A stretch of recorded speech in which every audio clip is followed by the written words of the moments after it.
The leather bag went missing sometime between the appetizers and the main course, but Demi didn't know that yet. She was too busy trying not to drop the tray of osso buco she was carrying to table 7, the table everyone had been whispering about since the reservation popped up on the system that morning. Mogilevich, 3 guests, 8:30 p.m. Raymond, the floor manager, had actually crossed himself when he saw it. Demi thought he was being dramatic until she watched 2 of the veteran servers suddenly remember they had family emergencies. Now she was stuck with them. The uncle sat in the middle, silver hair combed back, wearing a suit that probably cost more than her car. He hadn't said much, just ordered in quiet Russian, nodded politely when she brought the wine. His nephews were different, loud, demanding, the kind of guys who snapped their fingers at staff and complained about everything, the temperature, the music, the way she'd folded the napkins. She dealt with worse. You didn't work in Manhattan restaurants for 3 years without developing thick skin and a fake smile that could survive anything. But then, Alexei, the younger nephew with the Rolex that caught the light every time he gestured, stood up so fast his chair scraped across the floor. Where the fuck is it? The dining room didn't go silent immediately. It took a few seconds, a ripple effect. Conversations dying, heads turning. Where's my uncle's bag? He was staring right at her. You were just here. Demi's brain stuttered. What? The leather bag. It was right there. He pointed at the empty space beside his uncle's chair. You took it. I didn't. You're the only one who's been near this table. His brother was standing now too, phone already out. Someone call the cops. This bitch stole from us. And that's when Demi realized these people didn't need proof. They just needed someone to blame. Demi's alarm went off at 5:47 a.m., which meant she'd gotten maybe 4 hours of sleep.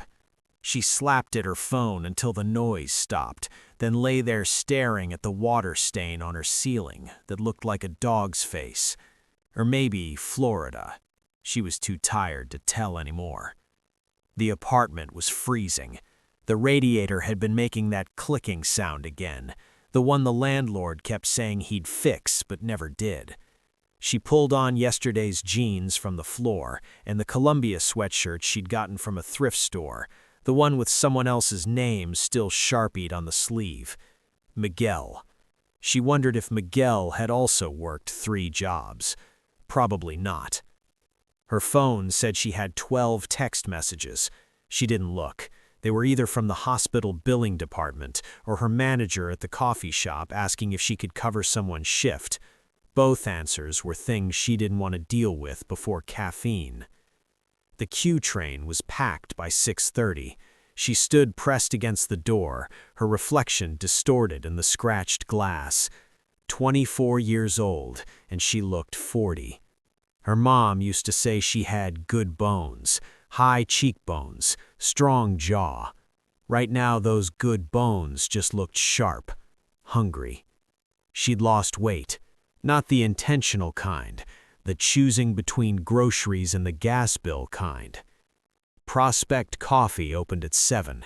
She worked the morning rush until 2, went home for exactly 90 minutes, enough time to microwave something and change into her La Perla Nera uniform, then took 2 trains to Midtown. By the time she walked through the restaurant's back entrance at 4:15, her feet already hurt. "You look like shit," Marcus said, not unkindly. He was folding napkins at the prep station, his dreads tied back with a rubber band. "Thanks, you're really boosting my confidence.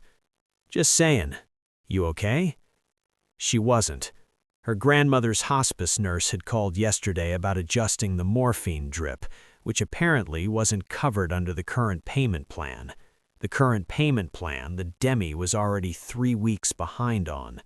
She'd cried about it in the bathroom at the coffee shop, then washed her face and made a latte with a heart in the foam for a customer who didn't tip. "I'm fine," she said. Marcus didn't look convinced, but he didn't push. That's what she liked about him. He understood that sometimes fine was the best answer you could give. "Raymond's losing his mind tonight. Big reservation at 8:30. "How big?" "The kind where he made us polish the silverware twice." Demi tied her apron and grabbed her order pad. Whatever. She'd smile, she'd serve, she'd collect her tips. She'd survive. She always did. The restaurant always felt different right before they opened. Quiet, almost peaceful. Demi liked that hour when it was just staff, the clank of glasses being arranged, the smell of bread baking in the kitchen, the low murmur of prep cooks arguing in Spanish about someone's cousin's boyfriend. Then Raymond came out of his office looking like he'd seen a ghost. "Listen up," his voice cracked slightly. "The 8:30 is Semyon Wogolievich, uncle and 2 nephews. I don't care if they ask you to juggle knives while reciting the Pledge of Allegiance. You smile and you do it. Understood?" The room went still. Even Tony, the line cook who'd allegedly done time in Rikers, looked nervous. "Who's taking 'em?" someone asked. Raymond consulted his iPad like it might have different information than it did 5 seconds ago. Demi. Her stomach dropped. "What? Why me?" "Because you're good with difficult tables and because everyone else is already fully loaded." He said it like that settled things, like being good with difficult tables was the same as being good with the Russian Mafia. Marcus caught her eye from across the room and mouthed, "I'm sorry." By 8:15, the dining room was full. Normal full. Happy couples celebrating anniversaries, business dinners with too much wine, a birthday party in the corner with a cake someone had brought from outside. Demi moved through it all on autopilot, refilling water glasses and smiling until her face hurt. Then they walked in. She saw them before Raymond even made it to the door. 2 younger guys in expensive suits, the kind with no visible labels because they didn't need them. Dark hair, designer stubble, watches that caught the light. They moved like men who'd never been told no in their lives. Between them walked an older man, not tall, but solid. Silver hair swept back from his face, charcoal suit, no jewelry except a wedding ring that looked old, worn gold, slightly bent. Semyon Mogilievich didn't scan the room the way his nephews did. He just walked, steady and calm, like he already knew everything worth knowing. Raymond practically tripped over himself escorting them to table 7, the best corner booth, the one they saved for celebrities and people use names you didn't say out loud. Demi grabbed 3 menus and followed, her heart doing something weird in her chest. Up close, the nephews looked even younger, mid-30s maybe. One was already on his phone, the other flagged down the sommelier before they'd even sat down. But Semyon just looked at her, really looked, not the way men usually did, not cataloging, not dismissing, just seeing. And for half a second, Demi could have sworn she saw something in his eyes that didn't match the legend. He looked tired, sad almost. Then he smiled politely and asked for water, and the moment passed. The main course came out perfect. Osso buco for Semyon, bistecca for Dmitri, the special pasta for Alexei. Demi set the plates down with practiced precision, asked if they needed anything else, got a dismissive wave from Dmitri. She was halfway back to the kitchen when she heard it. Uncle, where's your bag?" She didn't think much of it at first. People misplace things in restaurants all the time. Jackets, phones, reading glasses. Usually they were right where they left them. "What?" Semyon's voice was calm. "Your bag, the leather one. It was right here." Alexei was half standing now, looking under the table. "Where the fuck is it?" The cursing got attention. A few nearby tables glanced over. Dmitri was on his feet too, checking the booth, the floor, like the bag might have sprouted legs. "Someone took it," Alexei said. His voice was getting louder. "Someone fucking took it!" Demi's throat went dry. She should have kept walking, should have stayed in the kitchen, but her section was here, and Raymond was already speed-walking over with that panicked smile he wore when things were about to go sideways. "Is everything all right, gentlemen?" "No, everything's not all right." Alexei turned, and his eyes landed on Demi like a searchlight. "She was just here. She took it." "I didn't," Demi started, but Dmitri cut her off. "You were the only one near this table. Where is it?" Raymond looked at her, and she could see the calculation happening behind his eyes. Loyal employee versus customer who could ruin them with a single phone call. "Demi, did you see a leather bag?" "No, I swear I didn't touch anything." "She's lying." Alexei's face was red now. "Little desperate bitch probably thought she could pawn it. You know how much was in there?" "I didn't take anything." But nobody was listening anymore. Dmitri already had his phone out. Raymond was stammering apologies, and Semyon just sat there, watching her with those sad, tired eyes, like he'd seen this exact thing happen before. Raymond's office smelled like stale coffee and desperation. Demi sat in the chair across from his desk, a hand shaken in a lap.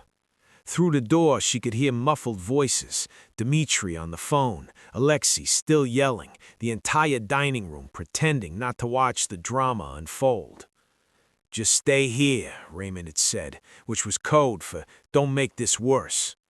She wasn't under arrest, not technically, but the security guard Tony had called was standing outside the door, and a purse had already been searched. They found a wallet with $17, a Metro card, a pack of gum, and 3 receipts from the pharmacy for her grandmother's prescriptions. No leather bag, no stolen goods. She should have felt relieved. Instead, she just felt sick. Through the thin walls, she heard Marcus trying to calm someone down. Then a female voice, Jen, a hostess, saying something Demi couldn't quite make out. Then louder. "I mean, I heard she's got like major medical bills. Her grandmother's in hospice or something." Demi's stomach turned to ice. "See?" That was Alexei. "She needed money. Motive." "That doesn't mean," Marcus started, but someone cut him off. The security guy was reviewing footage on Raymond's ancient desktop, squinting at the grainy playback. Demi watched him scroll through, her approaching the table, setting down plates, walking away. No bag visible in any of the shots, no moment where her hands went anywhere near Semyon's chair except to place his food. "There's nothing here," the guard muttered. But it didn't matter. She could see it in Raymond's face when he came back in, the way he wouldn't quite meet her eyes. "Demi, I'm gonna need you to be completely honest with me." "I am being honest. I didn't take it. Because if you did and you just return it now, we can maybe—" "I didn't take it." Her voice cracked on the last word. She was not gonna cry. She wasn't. Raymond sighed. "Just stay here. Let me talk to them." He left. The security guard kept scrolling through footage, and Demi sat there, watching her life fall apart over something she didn't do. It was the coat check girl who found it. Demi heard her voice from the office, young, shaky, on the verge of tears. I'm so sorry. I thought it was with the Bergman party's things. They had the same color bag. The relief should have been immediate. Instead, Demi felt numb. Raymond practically sprinted back to table 7. Demi followed on legs that didn't quite feel attached to her body. The security guard trailed behind, already putting his phone away like this was just another Friday night false alarm. The leather bag sat on the table, expensive looking, worn at the edges, a small brass lock that hadn't been engaged. "Again, our sincerest apologies," Raymond was saying, his voice hitting that high register of panic mixed with hope. "Complete mix-up with Kochek. Obviously, no theft occurred. We'll be comping your entire meal, of course, and—" "Open it," Dmitri said to his uncle. Semyon hadn't moved. He was staring at the bag like it might bite him. "Uncle, Check if everything's there." Slowly, too slowly, Semyon reached for the bag. His hands were steady, but something in his face had changed. Demi couldn't name it, couldn't place it, but it made her skin prickle. He unzipped it, reached inside, pulled out a folder of papers that looked like contracts or financial documents, set them on the table. Then his hand went still. For a long moment, nobody moved. Alexei was on his phone. Dmitri was waving down a server for more wine. Raymond was still apologizing to anyone who would listen. But Semyon just sat there, his hand inside the bag, frozen. When he finally pulled it out, he was holding a photograph. Old, faded, the kind printed on actual photo paper, not from a phone. Demi couldn't see what was in it from where she stood, but she saw Semyon's face, and that was enough. The old man looked like he'd seen a ghost. "Everyone out." Semyon's voice wasn't loud, but it cut through the noise like a knife. Raymond stopped mid-apology. Dmitri looked up from his phone. Even the couple at table 8 went quiet. "Uncle, what—" Alexei started. "Out." Semyon's eyes hadn't left the photograph. "Clear the room, except her." He pointed at Demi without looking up. Her heart stopped, just fully stopped beating for what felt like 3 seconds. "Mr. Mogilevich, I assure you there's no need." Raymond tried, but Dmitri was already standing, grabbing his brother's arm. "Come on." "But," he said, "out." They left, all of them, the nephews, Raymond, the security guard. Even the nearby tables suddenly remembered they needed to use the bathroom or take a phone call outside. Within 2 minutes, their corner of the restaurant was empty, except for Demi and the old man with the photograph. She didn't move, couldn't. Her feet felt welded to the floor. Semyon finally looked up at her, really looked.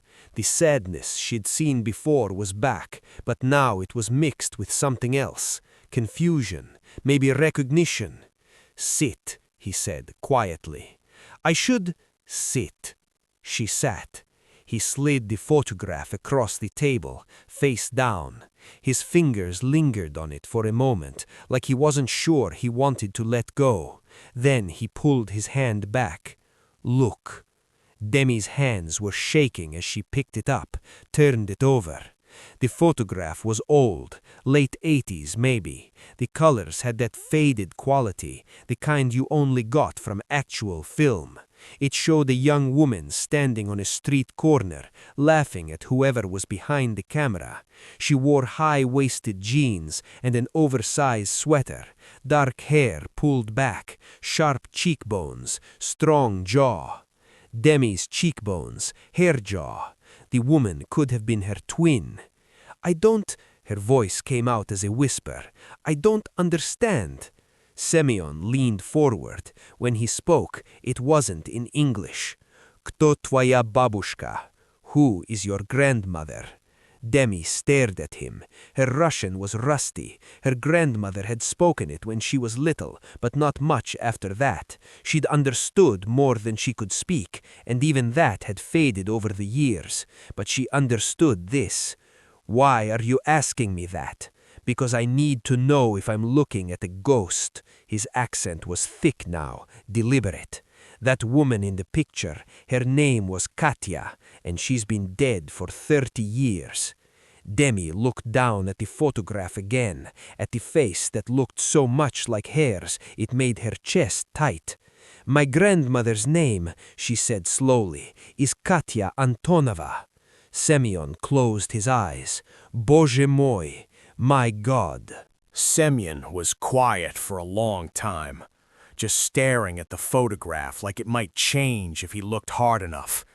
When he finally spoke, his voice was different, softer, almost fragile. "Katya was my wife's sister, younger by 3 years."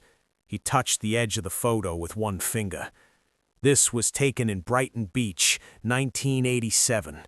She was 22. Demi couldn't breathe properly. The room felt too small. My wife, Irina, she died in 1989. Complications from childbirth. The baby, too. He said it matter-of-factly, but his jaw tightened. Katya was there. She held Irina's hand until the end, and after she told me she couldn't stay, that there were people who would come for her, for what she knew. What did she know? Things that got people killed. He looked up at Demi. I put her on a plane, gave her new papers, American name, enough money to disappear, made a promise to never contact anyone from the old life, not even me. Why? Because that was the only way she'd survive. His voice cracked slightly. And because I promised Irina I would protect her baby sister no matter what it cost. Demi's hands were shaking. She never told me any of this. My whole life she wouldn't talk about Russia, about a past. I asked when I was a kid and she just changed the subject. She was protecting you. From what? Semyon looked at her like the answer should be obvious. From me, from my world, from everything Irina died trying to escape. He reached across the table and took the photograph back, studied it one more time. She made it out, he said quietly. That was supposed to be enough. She was supposed to be free. She's dying, Demi heard herself say. Lung cancer, hospice, maybe 3 months left. Semyon's face did something complicated. Grief and relief and anger all at once. Then I still have time, he said, to keep my promise. The nephews came back like a storm rolling in. Dmitri first, his face tight with barely controlled rage. Alexei right behind him, still on his phone but watching everything with sharp eyes. They'd clearly been listening from somewhere close, waiting. "Uncle, what the hell is this?" Dmitri's voice was low but dangerous. "You're talking to her like she's family." Semyon didn't look up from the photograph. "Because she is." "Bullshit." Alexei shoved his phone in his pocket. "This is a con. She heard the stories, found some old picture, probably paid someone for information." "Her grandmother is Katya Antonova." Semyon's tone was flat, final. "Irina's sister." "Irina's sister is dead," Dmitri said. "You told us yourself. Everyone from that time is dead." "I told you she disappeared. There's a difference." Demi wanted to disappear right now, actually vanish. The way the nephews were looking at her, like she was something they'd scrape off their shoes, made her skin crawl. "So what?" Alexei spread his hands. "Some waitress shows up with a sob story and you're just gonna believe her? This is exactly the kind of weakness people are waiting for. You start claiming random Americans as family and everyone's gonna think you've gone soft." "Watch your mouth," Semyon said quietly. "No, he's right." Dmitri stepped closer to the table, closer to Demi. "This is insane. She accused her of theft an hour ago, and now suddenly she's blood? Come on, Uncle, you're smarter than this." "I know what I see. You see what you want to see." Alexei's voice was rising now. Other diners were definitely listening, even if they were pretending not to. "You feel guilty about some old promise to a dead woman, so now you're going to adopt every broke server who looks vaguely Russian? That's not loyalty, that's senile." The temperature in the room dropped about 20 degrees. Semyon stood up, not quickly, not dramatically, just stood. But something about the movement made both nephews take a step back. "Say that again," Semyon said. "Uncle, I didn't mean—" "You called me senile, in front of witnesses, in front of her." He gestured at Demi without looking away from Alexei. "So say it again. Let's see how that works out for you." Alexei's face went pale. Dmitri put a hand on his brother's arm, but Alexei shook it off. "I'm just saying we need to be smart about this, think it through, not make decisions based on—" Semyon moved fast, faster than a man his age should be able to. He had Alexei by the throat, slammed against the wall next to their booth before Demi even registered what was happening. Dmitri reached for his uncle, but Semyon's free hand came up, not threatening, just raised, and Dmitri froze. I have killed men for less than what you just said to me. Men stronger than you, smarter than you, men who actually mattered." Alexei was making choking sounds, his hands clawing at his uncle's grip. "This girl is under my protection now. You understand what that means? It means she's untouchable. It means anyone who harms her answers to me." He leaned in closer. "And if I ever hear you question my decisions again, in public or in private, I will remind you exactly why everyone was afraid of me before you were even born." He let go. Alexei collapsed against the wall, gasping, his face red. Semyon straightened his jacket, turned to Demi. "Get your things," he said, calmly. "You're coming with me." Demi didn't move. Couldn't. Her brain was still processing what had just happened, the violence, the threat, the way Semyon's entire demeanor had shifted from sad old man to something ancient and dangerous. "I said, get your things." Semyon's voice was gentle again, but it wasn't a suggestion. I have a shift. I can't just—" "Your shift is over." He picked up the photograph, slid it carefully back into his bag. "Raymond will understand." Raymond, who was hovering near the bar looking like he might pass out, nodded frantically. "Of course. Absolutely. Demi, take all the time you need." "I don't understand what's happening." Her voice sounded small, childish. Semyon finally looked at her, really looked, and the sadness was back in his eyes, mixed with something else. Determination, maybe, or regret. "What's happening is that I made a promise 35 years ago to protect Katya's bloodline. I failed to keep that promise. I let her disappear, let you grow up struggling when you should have been safe." He gestured at the restaurant, at her uniform, at the exhaustion she knew was written all over her face. "This ends now. I don't need—" "Your grandmother is dying. You're working 3 jobs to pay for hospice care you can barely afford. You're one missed shift away from losing everything." His voice was matter-of-fact, not cruel, just honest. "How long do you think you can keep this up?" Demi's throat tightened. She wouldn't cry. Not here, not in front of him. "I can handle it." "I know you can. I can see it in you. The same stubbornness Katya had, the same pride." He leaned forward. "But you shouldn't have to. And more importantly, my nephews now see you as a threat. Whether you accept my help or not, they will come after you. That's the world we live in." "So, what are you saying? I don't have a choice?" "You have 2 choices. 1, accept my protection. Let me pay for your grandmother's care. Let me give you the safety Katya should have had all along. 2, refuse and try to survive what comes next on your own." It wasn't really a choice. They both knew it.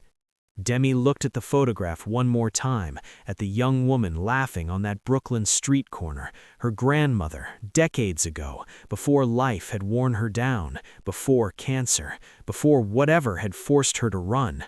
She'd spent her whole life trying to be invisible, trying to survive by staying small, staying quiet, never asking for help. And where it had gotten her? Exhausted, broke, alone. Maybe it was time to stop surviving and start living, even if living meant entering a world she didn't understand, even if it meant owing a debt to a man who terrified her, even if it cost her the person she'd spent 24 years trying to be. "Okay," she whispered. Semyon nodded slowly, stood, buttoned his jacket. "Then we have work to do."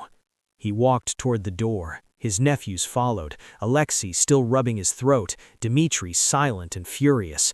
The entire restaurant watched them leave like they were watching a funeral procession. Demi grabbed her purse from Raymond's office, untied her apron. Her hands were shaking. Marcus caught her at the door. "You okay?" She looked back at the restaurant, at the tables she'd served, the wine glasses she'd filled, the life she'd built out of desperation and determination. It wasn't much, but it had been hers. "No," she said honestly, "but I will be." She followed Semyon out into the night, where a black car was already waiting at the curb. The door opened. She got in. And just like that, Demi Dawson stopped being invisible. The old life ended. The new one, dangerous, uncertain, bound by promises made before she was born, began. She looked at her reflection in the car window as they pulled away. Same face, same tired eyes, but someone different staring back. Someone who'd finally stopped running from the truth. Some debts are inherited, some promises outlive the people who made them, and sometimes survival means accepting help from the last person you should trust. The photograph was still in Semyon's bag, her grandmother's young face, frozen in time, laughing. Demi wondered if she'd ever laugh like that. Then she wondered if she'd survive long enough to find out. Thanks for watching. Don't forget to like the video and subscribe for more stories like this. Your support truly means a lot.